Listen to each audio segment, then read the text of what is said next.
नमस्कार, मैं हूँ नीलम पांडे और आप देख रहे हैं हमारा साप्ताहिक programme politics unfiltered with DK Singh. आज के शो की शुरुआत करने से पहले मैं गुड़ी पड़वा की शुभकामनाएं देना चाहूँगी जो रोहन नावलकर ने भी हमें दी हैं। आपको बहुत-बहुत शुभकामनाएं। Thank you. उनका प्रश्न असम से जुड़ा है, वो ये जानना चाहते हैं, हाल में ही कांग्रेस सांसद प्रद्युत बोरदोलोई ने कांग्रेस से इस्तीफा दिया, जो एक तरह से भूपेन बोरा और भी जो सारे लीडर्स हैं उनके इस्तीफों के बाद आया है। क्या इससे असम कांग्रेस पर असम असर पड़ेगा? और क्या गौरव गोगोई के पास इसे संभालने की कोई रणनीति है? कांग्रेस ने उम्मीदवारों की घोषणा में भी बढ़त ली है और पार्टी के लिए ये एक तरह से वो कहती हैं असामान्य है। इसका क्या मतलब है और क्या इससे वोट शेयर के अंतर को पाट कर बहुमत हासिल किया जा सकता है? देखिए, ये बहुत बड़ा सेटबैक है कांग्रेस के लिए बिकॉज़ प्रद्युत बोरदोलोई अभी ही एमपी नहीं, वो कई 4 बार एमएलए पहले रह चुके हैं। एक बार पहले भी एमपी रह चुके हैं वो। हुँ। पार्टी लॉयलिस्ट रहे हैं, एनएसयूआई से उन्होंने शुरुआत की थी। उनका इस तरह से छोड़ के जाना और वो भी देखिए अब वो एमपी थे, अभी वो असेंबली इलेक्शन लड़ रहे हैं बीजेपी से। जो भी जी। मतलब इनका डील हुआ हो, बाद में मंत्री बने, नहीं बने, दूसरी बात है। कांग्रेस के लिए झटका है क्योंकि कांग्रेस को क्या लग रहा था कि एक 10 साल का एंटी इनकम्बेंसी हो गया बीजेपी गवर्नमेंट के खिलाफ। तो इस बार शायद इनको काफ़ी अच्छा चांस लग रहा था और ठीक से मतलब उनका नैरेटिव भी देखिए तो उनका ठीक ही चल रहा था। एक अगर बीजेपी की तरफ से एक पोलराइजेशन का जो पूरा एक अटेम्प्ट हो रहा है, हुँ। कांग्रेस उसको बहुत ज़्यादा उसको उस तरफ जा नहीं रही थी। बहुत सोच समझ के खेल रही थी इस बार ये। ये झटका लगा, उसका इमीडिएट रिएक्शन तो आपने ये देखा कि राइजोर दल जो है अखिल गोगोई का, उसके साथ कांग्रेस ने टाई अप किया। राजद दल पहले भी उनका हमेशा से इनका था कि टाई अप करें इनसे, लेकिन कांग्रेस से उतना ज़्यादा एंथुसियास्टिकली उस तरह का रिस्पॉन्स नहीं आ रहा था। लेकिन थर्सडे नाइट को उन्होंने फिर अलायंस की घोषणा कर दी। तो अभी क्या हो गया है, आपके गौरव गोगोई कांग्रेस के हो गए, इधर फिर अखिल गोगोई आ गए, फिर वो आपके लुरिंज्योति गोगोई हैं। तो ये हुँ। कांग्रेस में उनको 3G कहा जाता है कि 3 गोगोई। बेसिकली आइडिया है कि जो अहोम वोटर्स भी हैं, देखिए कांग्रेस वहाँ असम में 34% मुस्लिम पॉपुलेशन है, जो कि कांग्रेस को लगता है कि सारा कंसोलिडेट इनके कांग्रेस के फेवर में होगी। उसके बाद इनको क्या कहा, अहोम बहुत ज़्यादा उनका नंबर्स नहीं है, लेकिन वो एक बाकी उस पे जो है बहुत डोमिनेंट कम्युनिटी है वो, तो उनका एक असर पड़ता है बाकी कम्युनिटीज़ पे भी, तो कांग्रेस उस पे होप कर रही है हुँ। और इसलिए सारे गोगोई जो है साथ में आए हैं। क्या इम्पैक्ट होता है वो तो इलेक्शन से पता चलेगा, लेकिन एक लार्जर पिक्चर देखिए। अब जो 2021 का जो था 2021 का जो इलेक्शन था, उसमें बीजेपी का एनडीए का एक एनडीए थी, उसमें आपको यूपीपीएल थी, एजीपी थी और बीजेपी थी। दूसरी तरफ से कांग्रेस ने एक महाजोत बनाया था, मतलब ग्रैंड अलायंस बनाया था इन्होंने 7-8 पार्टीज का, जिसमें एआईयूडीएफ बदरुद्दीन अजमल का था, वो भी पार्टनर थे, बीपीएफ भी पार्टनर थे। इस बार ये नहीं है, बीपीएफ अभी अब एनडीए के साथ है और ऑफ कोर्स एआईयूडीएफ अलग से कंटेस्ट कर रहा है। तो उतना बड़ा अलायंस नहीं है, लेकिन फिर इसी इसी जल्दी में इन्होंने ये जो है सो राइजोर दल से इन्होंने फिर अलायंस किया है कि महाजोत उतनी बड़ी नहीं बनेगी, बट फिर भी एक इन दोनों पार्टीज के अलावा अलायंस थोड़ा सा इधर भी स्ट्रांग दिख रहा है। लेकिन जब बड़ा अलायंस था 2021 में, तब भी 21 में एनडीए का और महाजोत का जो वोट शेयर का डिफरेंस था, वो 1% से भी कम था। हुँ। 43 43% 43 पॉइंट समथिंग था कांग्रेस का और 44 था एनडीए का। बहुत कम मार्जिन था। ये है कि सीट में काफ़ी डिफरेंस आ गए, बट वोट शेयर उनका कम हुआ था। अब कांग्रेस का जो अलायंस है उतना बड़ा नहीं है, जैसे मैं फिर से उसको दोहरा दूँ ना, बदरुद्दीन अजमल भी उसमें साथ में नहीं है। बीपीएफ एनडीए का पार्ट है। बीपीएफ का आपने देखा पिछले अभी बोडोलैंड टेरिटोरियल काउंसिल इलेक्शन में बीपीएफ ने उसको स्वीप किया ऑलमोस्ट। तो उस हिसाब से थोड़ा-सा आपको लगेगा कि एनडीए का थोड़ा एज है। दूसरी बात क्या आती है कि जिस तरह का पॉलिटिक्स अब हिमंता बिस्व शर्मा भी खेल रहे हैं, वो जो पोलराइजेशन ध्रुवीकरण वाली जो पॉलिटिक्स कहते हैं उसको। अब उनका क्या है कि जब डिलिमिटेशन हुआ 2-3 साल पहले वहाँ असम में, तो असम में 34% मुस्लिम्स का जो कोशिश हुई है, जो हिमंता खुद ही कहते हैं कि हम केवल 103 सीट्स पे लड़ रहे हैं। 126 सीट्स है असम में। 103 में इसलिए करें कि 23 सीट्स को हम मान के नहीं चल रहे हैं। हुँ। डिलिमिटेशन में क्या है कि इस तरह की कोशिश हुई कि एक मुस्लिम्स का जो है कॉन्स्टिट्यूएंसी ऐसे बनाओ कि ज़्यादातर कॉन्सेंट्रेट हो जाए इतने ही इसमें। पहले 34% बहुत बड़ा नंबर होता है, तो वो जो पूरा स्प्रेड थे। अब ऐसे आप कॉन्स्टिट्यूएंसी को बनाओ कि ज़्यादातर इनके जो वोटर्स होंगे अपोजिशन के, उनको क सारे कॉन्स्टिट्यूएंसी में कॉन्सन्ट्रेट कर दो। इसीलिए बीजेपी कहेगा अच्छा ठीक है, 23 सीट्स में बीजेपी को होप नहीं लग रहा है। लेकिन बाकी 103 में वो पूरा ध्रुवीकरण के थ्रू वो चाह रहे हैं कि पूरा बाकी हम स्वीप कर जाएँ। रिजल्ट क्या होता है उसका पता नहीं, लेकिन ले ऑफ द लैंड अभी तक यही है। संकल्प जानना चाहते हैं, इसी से थोड़ा जुड़ा प्रश्न है। ज्योतिरादित्य सिंधिया हो गए, प्रद्योत देव हो गए, अशोक चौहान हो गए और अब वो कहते हैं सोफिया फिरदौस। इन्हें कांग्रेस के वो कहते हैं अगले मुख्यमंत्री के रूप में देखा जाता था। फिर भी ये पार्टी छोड़ चुके हैं या छोड़ने की कगार पर हैं। क्या राहुल गांधी को वो कहते हैं कोट अनकोट मोहब्बत की दुकान को एक तरह से उसकी जांच नहीं करानी चाहिए कि इतने महत्वपूर्ण नेता क्यों छोड़ रहे हैं? कांग्रेस खुद को वो कहते हैं दोबारा खड़ा करने में क्यों असफल हो रही है, जबकि मतदाता और वरिष्ठ नेता दोनों स्पष्ट एक तरह से संकेत दे रहे हैं। आखिर जिम्मेदारी तो राहुल गांधी पर ही आती है।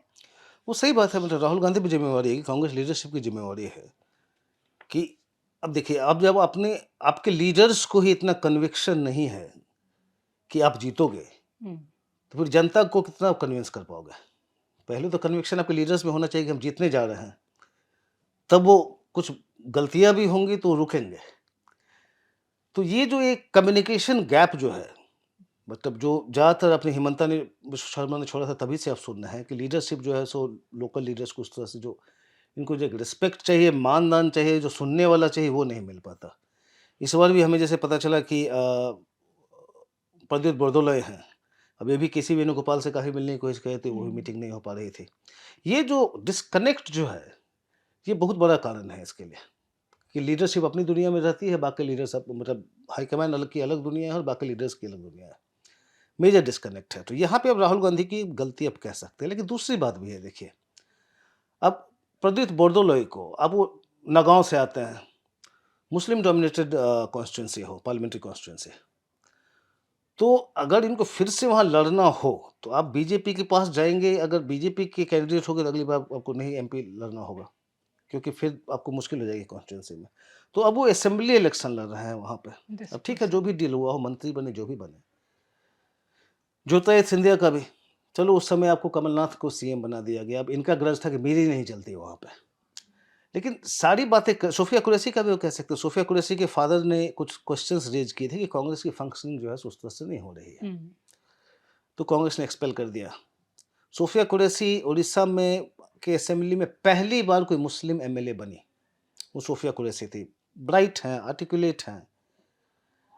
अब चूंकि फादर के जाने के बाद इन्होंने भी डिसाइड किया, राज्यसभा में देखा आपने क्रॉस वोटिंग हो, उन्होंने डिसाइड कर लिया कि बेसिकली पार्टी से निकलना है।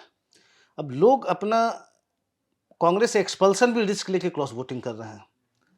तो ये इसको आप कह सकते हैं vote of no confidence against Congress कह सकते हैं, कांग्रेस लीडरशिप कह सकते हैं। बट एक दूसरा एस्पेक्ट इसका ये है कि कांग्रेस इनको क्या ऑफर करे। अपोजिशन में इनको लगता है कि शायद दूसरी पार्टी में जाके मेरा बेटर अपॉर्चुनिटीज हैं। हम्म, अब बोरदोलोई जैसे हैं, अब असेंबली इलेक्शन लड़ रहे हैं, हो सकता है मिनिस्टर बन जाए जाके। ज्योतिरादित्य सिंधिया यहाँ के मिनिस्टर बने हुए हैं। सोफिया कुरैशी, उनके फादर वो बहुत बड़े रियल एस्टेट बिजनेस में हैं वो लोग। तो उनकी ही मजबूरी है, आप जानते हैं कि बिजनेस में रहते हैं तो कितनी मजबूरियाँ होती है। आपको रूलिंग पार्टी स्टेट में हो, सेंटर में हो, आप चाहते हो कि हम सही मतलब उनसे अच्छे संबंध रहे। तो सबके अपने अपने पर्सनल एम्बिशंस भी होते हैं, रीजंस भी होते हैं।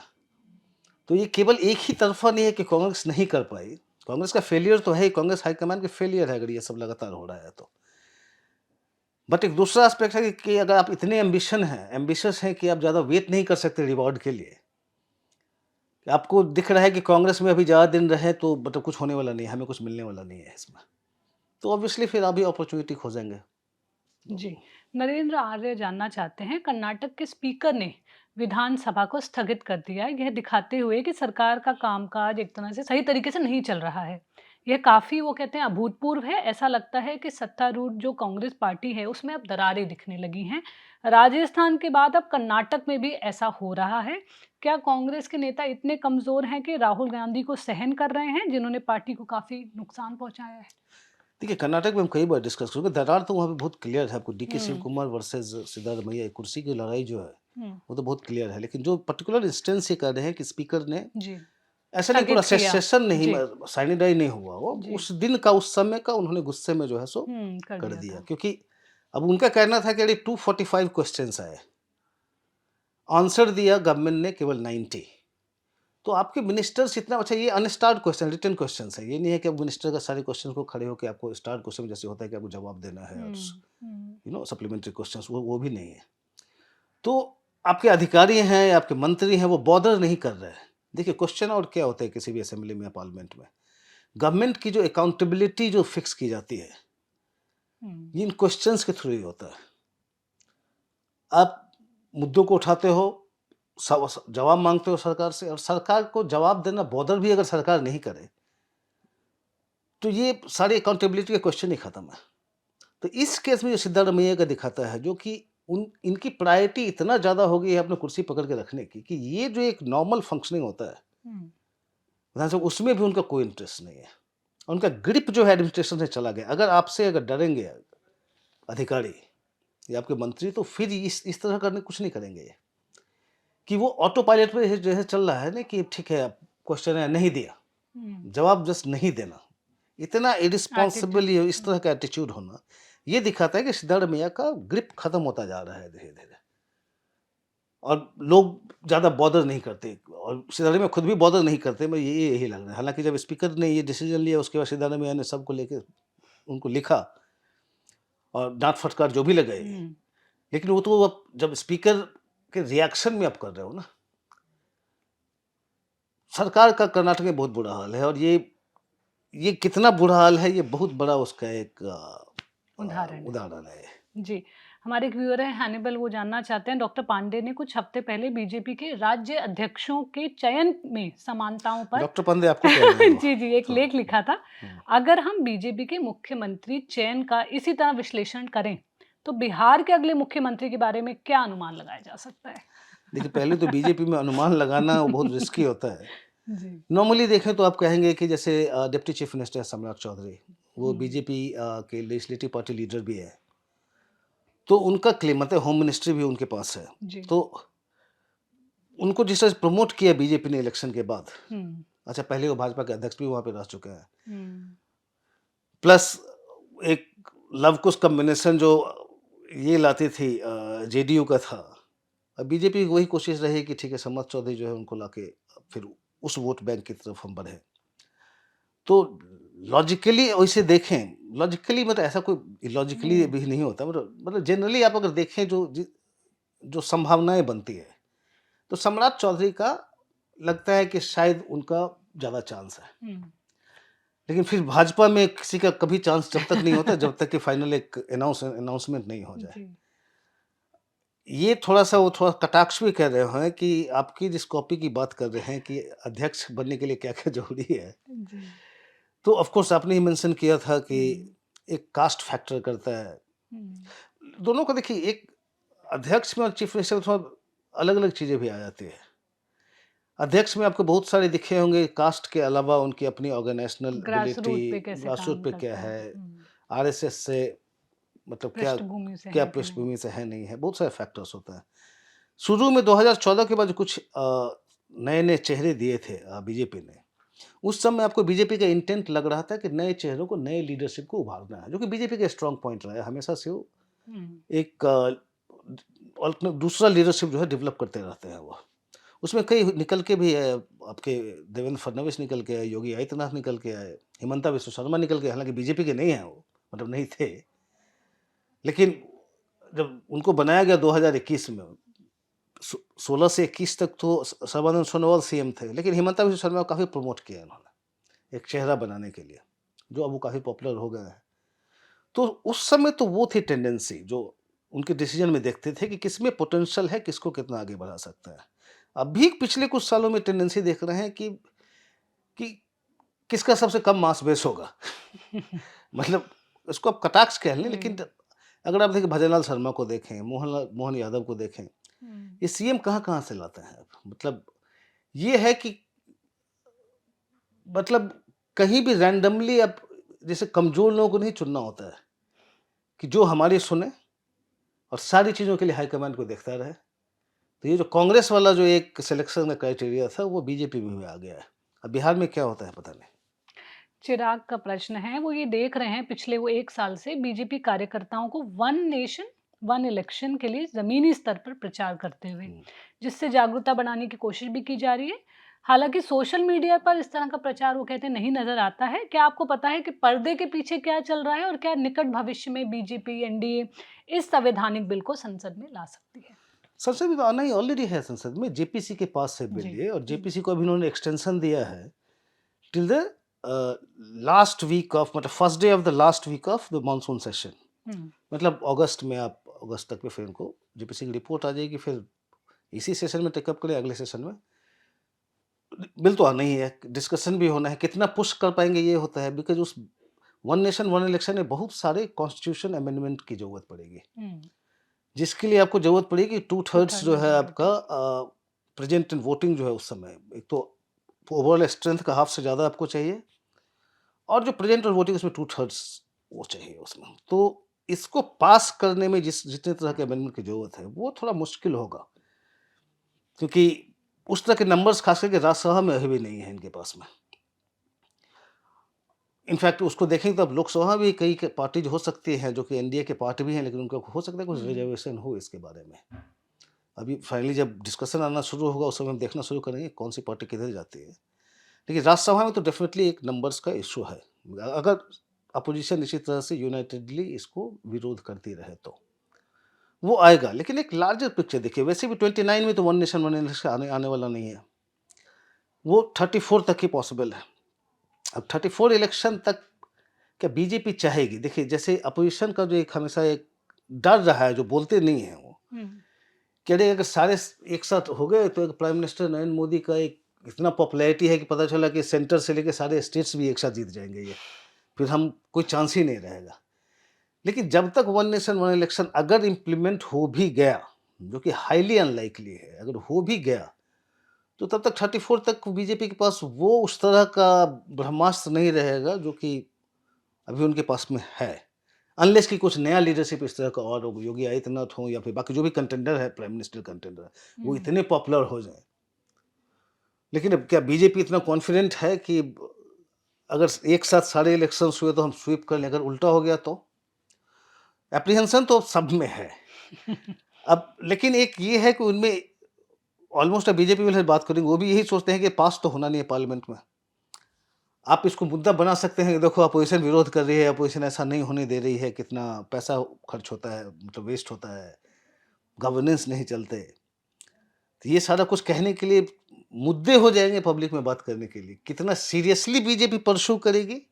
हुँ, क्योंकि आपने देखा है बीजेपी के पास्ट में भी कि अगर एक बार ठान लेते हैं कि मुझे पार्लियामेंट से किसी न किसी तरह से निकाल लेना है किसी हुँ, को, तो कुछ न कुछ करके वो पास कर करवा लेंगे। लेता है। वो कितना दिखाते हैं या फिर अपोज़िशन को गिराने देते हैं सारा का ठेका अपोज़िशन में हमको नहीं पास करने दिया। ये भी हो सकता है। तो बीजेपी का सीरियसनेस दिखेगा जब वो फाइनली पासेज के लिए आएगी, तो कितना एफर्ट बीजेपी लगा रही है। जैसा मैंने कहा कि नंबर्स तो उनको राज्यसभा में नहीं मिलेंगे, कॉन्स्टिट्यूशन अमेंडमेंट्स जो लाने पड़ेंगे उन सब के लिए। लेकिन क्या बीजेपी इतनी सीरियस है कि वो नंबर किसी तरह से इकट्ठे करने की कोशिश करेगी? देखना पड़ेगा उसको। शुभम का सवाल है, अरविंद केजरीवाल को छोड़ना और केरल के नामांतरण को मंजूरी देना, क्या इसके पीछे केंद्र सरकार की कोई रणनीति है, जैसे कांग्रेस को मजबूत ना होने देना या कुछ और? नहीं देखिए, अरविंद केजरीवाल को कोर्ट ने छोड़ा है। वो हुँ, उसमें केंद्र का उसमें कोई रोल नहीं है। कोर्ट ने छोड़ा है और बहुत स्ट्रॉन्ग ऑब्जर्वेशन दिए हैं कि उनको क्यों पकड़ा गया। मतलब क्यों उनको हुँ, अंदर डाला गया था इस केस के बारे में। तो डिस्चार्ज तो उसमें हो गए हैं। अब पॉइंट ये है कि जब केंद्र की बात करें बीजेपी ने कोर्ट के उस डिसीजन को भी काफ़ी क्रिटिसाइज़ किया। हुँ, तो ये क्लैरिटी होनी चाहिए। पहले तो ये कोर्ट का जजमेंट है, इसका उसका सरकार से कोई लेना-देना नहीं है। दूसरा जहाँ तक केरलम का कह रहे हैं, हाँ, उसमें है। अब केरला में भी बीजेपी का काफ़ी एम्बिशियस है, मतलब इतना एम्बिशन नहीं है कि हम गवर्नमेंट फ़ॉर्म करेंगे, लेकिन हुँ, उनको फुटप्रिंट उनको एक्सपैंड करना है, वोट शेयर बढ़ाना है। वोट शेयर बढ़ाना है, कुछ सीट्स जीतने हैं उसमें। तो उसमें उसको एक राजनीतिक दृष्टि से केरलम वाले डिसीजन को आप देख सकते हैं। जी, सेनापति उनका प्रश्न है तेलंगाना के बारे में। वो कहते हैं तेलंगाना में बीआरएस और बीजेपी विपक्ष की जगह के लिए मुकाबला कर रहे हैं। ऐसे में रेवंत रेड्डी के नेतृत्व वाली कांग्रेस सरकार राजनीतिक और प्रशासनिक रूप से कितनी सहज है? क्या शासन के मामले में तेलंगाना, कर्नाटका और हिमाचल से अलग है? और 2014 से जिन राज्यों में कांग्रेस मुख्य सत्ताधारी रही है, वहां वह सत्ता बनाए रखने में क्यों विफल हो गई? अब देख रहे हैं कर्नाटक में क्या हो रहा है, विफलता इसी तरह से आती है। बीजेपी जब अपोजिशन में रहती है तो कॉन्स्टेंटली आपको जो है सो आपके टोज पे हम्म। रखते हैं, लगातार एजिटेशन, पॉलिटिकल प्रोग्राम्स, पार्टी को मोबिलाइज करके रखना, वो बीजेपी दिखाती रहती है। हालांकि उतना कर्नाटक में भी नहीं दिख रहा है, बट जनरली ये बीजेपी कर रहा है कि एज एन अपोजिशन पार्टी वो आपको बहुत मतलब काफी प्रेशर बना के रखता है। कांग्रेस का है कि जैसे एक बार आ गए सत्ता में फिर सब भूल गए। उनका सरकार और सत्ता का आप देखेंगे, पार्टी का ऑलमोस्ट डिस्कनेक्ट हो जाता है। हम्म। बीजेपी में देखें, सेंटर में देखें, स्टेट्स में देखें, एक सरकार चलती रहती है तो पार्टी का प्रोग्राम्स, पॉलिसीज, मतलब पार्टी भी अपना प्रोग्राम्स चलाती रहती है और दोनों मतलब सरकार में और पार्टी में काफ़ी कोऑर्डिनेशन रहता है। कांग्रेस जब सत्ता में आती है तो उनका सरकार और पार्टी का कोऑर्डिनेशन खत्म हो जाता है। मैं यूपीए की बात नहीं कर रहा हूँ कि उस समय तो चलिए अब डॉक्टर मनमोहन सिंह को रखे हुए थे और सोनिया गांधी मतलब बैक सीट ड्राइविंग कर रही हो, वो दूसरी बात है। जनरली सारे स्टेट्स में देखें, पार्टी के सारे प्रोग्राम्स खत्म हो जाता है। अब हिमाचल में देखिए, कर्नाटक में देखिए, तेलंगाना में देखिए, रूलिंग पार्टी नज़र नहीं है कि केवल सरकारी ही होता है। वो एक बहुत बड़ा उनका प्रॉब्लम है। दूसरा जो है कि जो इनके जो सीएम देखे जाते हैं, वो अपने में और अपनी ही कोटरी में इतने बिज़ी हो जाते हैं कि अब मिल गया है तो you want to make the best of it अपने लिए। ये नहीं है कि 5 साल में पार्टी को आप कैसे आगे करेंगे।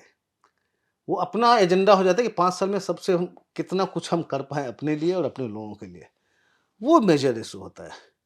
तेलंगाना में हालाँकि देखिए रेवंत रेड्डी ने थोड़ा-सा रेवंत रेड्डी बाकी सीएम से अलग हैं। शायद मैं इसमें शायद कभी डिटेल में लिखूँ। वो लगातार प्रेशर जो है अपोज़िशन पे उनका लगातार रहता है। बीआरएस और बीजेपी में क्या, बीजेपी में देखिए, बीजेपी में इनफाइटिंग अभी काफ़ी है। इनफाइटिंग इन द सेंस कि वहाँ इतने एम्बिशंस अभी भी हैं, इतने एम्बिशियस लीडर्स हैं कि वो कोऑर्डिनेशन में उनको प्रॉब्लम हो रही है। हालाँकि वहाँ रामचंद्र राव उनके बीजेपी के अध्यक्ष हैं, वो अभी तो कोशिश उन्होंने काफ़ी की है इसको सब करने के लिए एक साथ। लेकिन उनका वो एक साथ नहीं अभी कर पा रहे हैं। हालाँकि बीजेपी जब रामचंद्र राव ने उन्होंने अभी एक नया शुरू किया है कि 999 डेज़ करके, हम्म। रेवंत रेड्डी का उन्होंने एक नया कैंपेन शुरू किया है कि आज से सरकार की उल्टी गिनती शुरू मतलब। तो उन्होंने जब शुरू किया था 15th को उन्होंने शुरू किया। उन्होंने एक अपना लगा टिकर भी लगा के रखा है पार्टी ऑफिस के बाहर कि आज 999 डेज़ बचा। अगले दिन हुआ कि 998 डेज़ बचा इस सरकार को जाने में, कि वो सरकार जा रही है। इन्होंने अपना कैंपेन शुरू कर दिया और ग्राउंड पे एक्टिव हो रहा है। बीआरएस उतना ग्राउंड पे एक्टिव नहीं है, लेकिन देखिए बीआरएस अभी भी प्रिंसिपल अपोजिशन पार्टी बीआरएस ही है। अब ये है कि केसी और के चंद्रशेखर राव जो जो उनके सबसे पॉपुलर फेस है, उनका हेल्थ ठीक नहीं रह रहा है और वो बाहर अभी निकल नहीं रहे हैं। हालाँकि फिर उनके बेटे हैं केटी रामाराव। अब ये मैं जब गया था लास्ट वीक, ये हैदराबाद में था, तो सारे एमएलएज़, एमएलसीज़ को एमएलएज़ को लेके सारे एक मीटिंग कर रहे थे। एकेडमिक्स को बुलाया था कि बजट सेशन में कैसे सरकार को घेरना है। तो वो कोशिश कर रहे हैं, लेकिन जो एकदम पॉपुलर फेस जो है आपका, वो जब मिसिंग हो तो बीआरएस के लिए दिक्कत हो जाएगी। और यहाँ रेवंत रेड्डी बहुत ही डायनामिक है, मानना पड़ेगा आपको। हालाँकि बहुत सारे कंट्रोवर्शियल एक्शंस भी हैं। उनका हाइड्रा जो है वो एक हम्म। जो जिसपे एक डिमोलिशन ड्राइव करके उन्होंने शुरू कर दिया है एंटी इंक्रोचमेंट का। उससे शहरों में थोड़ा-सा कुछ लोगों में एक काफ़ी एप्रीहेंशन है। क्या इसका पॉलिटिकल इम्पैक्ट पड़ेगा अभी कहना मुश्किल है, लेकिन वो नया-नया एक कुछ न कुछ एक करते रहते हैं। अभी आज आज जब हम रिकॉर्ड कर रहे हैं फ्राइडे को, तो आज ही सुबह उनका बजट आया है। काफ़ी वेलफेयर स्कीम्स उसमें उस बजट में उन्होंने अनाउंस किया है। तो अगर कांग्रेस सरकारों को लें, उसमें रेवंत रेड्डी अभी सबसे सॉलिड नज़र आ रहे हैं। क्योंकि डेली वो बाहर जाते हैं किसी न किसी डिस्ट्रिक्ट में, मतलब कुछ प्रोग्राम ऑर्गेनाइज़ करना गवर्नमेंट का कुछ न कुछ, तो हम्म। वो काफ़ी एक्टिव वहाँ पे रह रहा है। जी। हमारे व्यूअर रंगा देश पांडे वो बंगाल के बारे में जानना चाहते हैं। बीजेपी ने बंगाल में ममता बनर्जी से बार-बार हार का सामना किया है और कोशिशों की कमी भी नहीं रही। इस बार वे ऐसा क्या अलग कर रहे हैं जिससे उन्हें अनुकूल परिणाम मिल सके? क्या कोई नई रणनीति है या वही पुरानी पटकथा दोहराई जा रही है? ब्रॉडली देखेंगे तो आपको वही पुराना रहेगा, पोलराइजेशन, ये घुसपैठिया, ये सारा कुछ बोलना है हुँ, अगर ब्रॉडली उनका देखें तो। लेकिन इस बार जब बीजेपी लीडर से बात करें तो उनमें कॉन्फिडेंस ज़्यादा नज़र आता है। हुँ, मतलब अभी उनको लग रहा है कि जीत जाएँगे इस बार। पहले के चुनाव में पहले होता था कि अच्छा टफ फाइट है, एक हमेशा था कि शायद कर लेंगे, बट डाउट था। इस बार समवेयर उनका आप इंटरेक्शन में काफ़ी कॉन्फिडेंट नज़र आता है। हुँ, शायद इसलिए कि 15 साल हो गया, एंटी इनकम्बेंसी हो गया, फिर जो भी उनको है। अब अलग से ग्राउंड पे उनका प्रॉब्लम बीजेपी का ही वही दूसरा है बंगाल का, कि एक तो कोई फेस है नहीं। अब देखिए, अब शुभेंदु अधिकारी ममता बनर्जी के खिलाफ आप चेहरा बनाएँगे, तो शुभेंदु अधिकारी ममता बनर्जी के ही लेफ्टिनेंट रहे थे इतने सालों तक। हुँ, उनका अल्टरनेटिव बनने के लिए उसमें क्या दिख रहा है? तो चेहरा उनका वो नहीं है उसके खिलाफ। जो है सो बीजेपी का अपना वोट, बीजेपी का वोट है। वहाँ के लीडर्स के लिए जो है वो वोट उनके पास नहीं है, वो मेजर प्रॉब्लम है उसका। लेकिन इस बार मैं सुन रहा हूँ कि राष्ट्रीय स्वयंसेवक संघ भी काफ़ी एक्टिव हो गई है ग्राउंड पे बंगाल में। क्योंकि हुँ, उनको लगता है, देखिए, बंगाल कुछ ही स्टेट्स ऐसे हैं इंडिया में जहाँ की बीजेपी ने कभी शासन नहीं किया। हुँ, जैसे तेलंगाना में बीजेपी ने कभी शासन नहीं किया है, तमिलनाडु में कभी नहीं किया, केरला में कभी नहीं किया। बाकी सब जगह या तो अलायंस के थ्रू या अकेले बीजेपी शासन कर चुके हैं। नॉर्थ ईस्ट स्टेट्स में एक आध दो, आप 2-3 होंगे जहाँ उन्होंने नहीं किया होगा, जैसे मिज़ोरम में। लेकिन मिज़ोरम में भी जो आपको एमएनएफ है, अपना इनको कहते हैं कि एनडीए का पार्ट है। एनीवे, सो बंगाल में आज तक नहीं किया। और बंगाल की आप देखें तो श्यामा प्रसाद मुखर्जी जो जनसंघ के संस्थापक थे, वो बंगाल से हैं और उसको आप आज तक नहीं जीत पाए हैं। तो एक हमेशा एक मलाल बीजेपी में रहता है ना कि बंगाल हम कैसे कर सकते हैं। हुँ, प्लस इनका एक हिंदुत्व पॉलिटिक्स देखेंगे तो बंगाल में करीब 27% टू 2011 के सेंसस के हिसाब से 27% वहाँ का मुस्लिम पॉपुलेशन है। तो जनरली जब आप पोलराइजेशन वाले उसमें जाते हैं तो फिर आप क्या देखें कि आप 73 वर्सेस 27 की आप कोशिश करेंगे, एक हिंदुत्व पॉलिटिक्स जिस तरह से करते हैं। तो उसके लिए बहुत 27% इनको लगता है कि हम दूसरी तरफ हम मोड़ मोड़ सकते हैं। अगर उनको मोबिलाइज़ कर लें तो रिज़ल्ट चेंज हो सकता है। लेकिन ममता बनर्जी का एडवांटेज क्या है कि 27% अभी उनके पास कंसोलिडेटेड है। प्लस उनका एक विमेन वोटर्स जो हैं, हुँ, वो उन पे अभी भी उनका एक पकड़ है। प्लस बीजेपी अभी भी अर्बन सेमी अर्बन पार्टी ही है बंगाल में। रूरल एरियाज़ में बीजेपी का अब तक वो उस तरह का एक्सपेंशन नहीं हुआ है। तो ये चैलेंजेज़ हैं, लेकिन जैसा मैंने कहा कि पहली बार इस इलेक्शन में बीजेपी वालों से आप बात करें तो वो बहुत कॉन्फिडेंट। कॉन्फिडेंट नज़र आते हैं कि इस बार हम जीत ही रहे हैं। जी, रोहन गोयल का उसी से जुड़ा एक और हुँ। प्रश्न है, वो पूछते हैं अगर आरजी कर रेप पीड़िता की माँ बीजेपी टिकट पर चुनाव लड़ती हैं, तो क्या इसका पश्चिम बंगाल विधानसभा चुनाव पर कोई प्रभाव पड़ेगा? अब देखिए, उनकी माँ तैयार हैं करने के लिए। अभी तो फ्राइडे हो रहा है, हो सकता है जब तक आप इसको वॉच कर तो रहे हो शायद लिस्ट शायद हाँ, आ जाए। बीजेपी लिस्ट अनाउंस कर दे उस पे।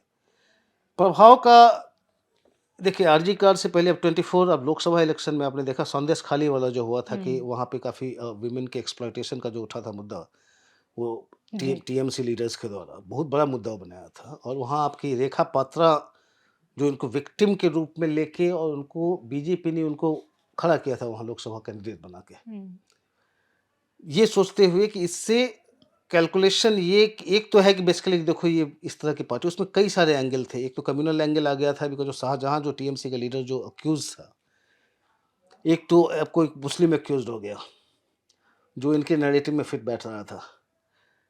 दूसरा एक विमेन का एक्सप्लॉइटेशन का बहुत बड़ा मुद्दा। तो ये इनको लग रहा था कि जो एक ममता बनर्जी का जो एक ग्रिप है विमेन वोटर्स पे, इसके हुँ, थ्रू टूटेगा। लेकिन जहाँ तक आपने देखा वैसा कुछ हुआ नहीं। इनफैक्ट 3.25 लाख से ज़्यादा वोट से रेखा पात्रा हार गई थी बसीरहाट से। इस बार आरजी कार्ड अगेन इतना बड़ा कुछ हुआ, ग्राउंड पे विमेन पे कितना इसका असर पड़ा है, विमेन वोटर्स जो ममता बनर्जी के हैं, वो उसका हमारे पास वो दिखा नहीं। लेकिन आरजी कार्ड भी आप देखिए, एक स्पॉन्टेनियस जो आपको स्ट्रीट्स पे होना चाहिए था गाँव में, वो प्रोटेस्ट आपको नहीं दिखा। वो कोलकाता बेस्ड रहा, हुँ, एक अर्बन एक फिनोमिनन ही रहा। वो उसका इम्पैक्ट जो है इतना इतना बड़ी घटना हुई। मतलब हॉरेंडस इंसिडेंट कहिए उसको। और उसके बाद भी जो स्पॉन्टेनियस लोगों को निकल के आना चाहिए था कलकत्ता के बाहर, वो आपने ज़्यादा देखा नहीं। अब कई महीने हो गए हैं, क्या इम्पैक्ट इसका ओवरऑल होगा? जैसा मैंने कहा कि एक ममता बनर्जी का जिस तरह का एक विमेन में पॉपुलैरिटी है, संदेश खाली के बाद भी वो उन पे असर नहीं पड़ा। अब आरजी कार से ठीक है, अब इनकी विक्टिम की मदर अगर कंटेस्ट करती है, उसका नेचुरली एक नैरेटिव बीजेपी का बिल्ड होगा कि ये एंटी वुमन पार्टी है। हुँ। लेकिन बीजेपी के पास भी वहाँ कोई वुमन फेस है नहीं, मतलब ममता बनर्जी के स्टैचर का। और बीजेपी आरजी कार को लोगों तक उस तरह के ले नहीं जा पाई। आप आरजी कार का देखेंगे भी, अगर जो पूरा कलकत्ता में मूवमेंट चला, mostly left leg movement, left parties के द्वारा मूवमेंट लीड किया गया था। बीजेपी बस उनके पीछे खड़ी रही थी। बीजेपी ने उस मूवमेंट को लीड नहीं किया था, वो लेफ्ट थे। उसके बाद भी केस चलता रहा और उसके बाद आपने उसका फर्दर देखा नहीं कि बीजेपी इसको जो है ग्राउंड लेवल पे इस मुद्दे को ले जा रही है। अचानक फिर आप इलेक्शन के टाइम में लेके आते हैं इसको, क्या असर पड़ता है? देखना होगा। जी। सक्षम अग्रवाल जानना चाहते हैं, कुछ अखबारों ने रिपोर्ट किया है कि ओडिशा में राज्यसभा चुनाव राज्य की राजनीति में एक बड़े बदलाव का संकेत देते हैं, जहां लंबे समय बाद नवीन पटनायक के अधिकार पर सवाल उठ रहे हैं। अगर आप इस पर कुछ प्रकाश डाल सकें। मैं इस पे एक लार्जर पिक्चर कुछ अभी लिखूँगा या करूँगा आपका प्रोग्राम पे, तो एक संक्षेप में केवल ये बता दूँ कि ये केवल राज्यसभा से ही नहीं उठा है। हुँ। आपके चुनाव हारने के बाद से ही बीजेडी के अंदर बहुत सारी आवाज़ें उठ रही है। अब उनका जैसे ये कहना होता है, जैसे कि पांडियन थे, वो जो आईएएस ऑफिसर थे पहले, हुँ। जिनको एक आउटसाइडर रूल कर रहा है उड़ीसा को, जो बीजेपी ने एक मेन मुद्दा वहाँ बनाया था। अब पांडियन अभी भी हैं, सीएम आवास में रहते हैं और वो अभी वो वही चला रहे हैं बीजेडी को अभी भी एक तरह से। अब देखते हैं कि देखिए अभी डिसकंटलमेंट काफ़ी लीडर्स में है। हुँ। कुछ बोल रहे हैं, कुछ नहीं बोल रहे हैं, कुछ पार्टी छोड़ रहे हैं। जी। लेकिन चुनाव जो नज़दीक आएगा हुँ। या उसके 1 साल पहले तक, उस समय फिर क्या होगा, ये और बढ़ेगा और ज़्यादा, जो कि लाइकली लग रहा है कि इस तरह का और बहुत सारी आवाज़ें उठेंगी, उठती रहेंगी, जो बीजेडी के लोग हमें बताते हैं। कि ये तो अभी शुरुआत है, काफ़ी कुछ आगे होगा, अगला चुनाव आने तक। वो देखते हैं कहाँ तक मामला ऊपर जाता है, बिकॉज़ नवीन पटनायक एक तो उनका काफ़ी एज हो चुका है। ऊपर से एक जो डेमोक्रेटिक एक पार्टी का जो कल्चर होता है ना, कि आप कंसल्ट करें, कंसल्टेशंस, रेगुलर इंटरैक्शंस, वो पूरा मिसिंग है बीजेडी में। तो ये जो डिस्कनेक्ट जो हो गया, जब तक वो जीत रहे थे तो पार्टी एकदम ग्लू की तरह थी, इनका पूरा चल रहा था। एक बार हारने के बाद अगर वही एटीट्यूड रहा, वही डिस्कनेक्ट रहा, तो फिर पार्टी के बहुत ज़्यादा लंबे समय तक पार्टी इस तरह से यूनाइटेड अब नहीं रख सकता है।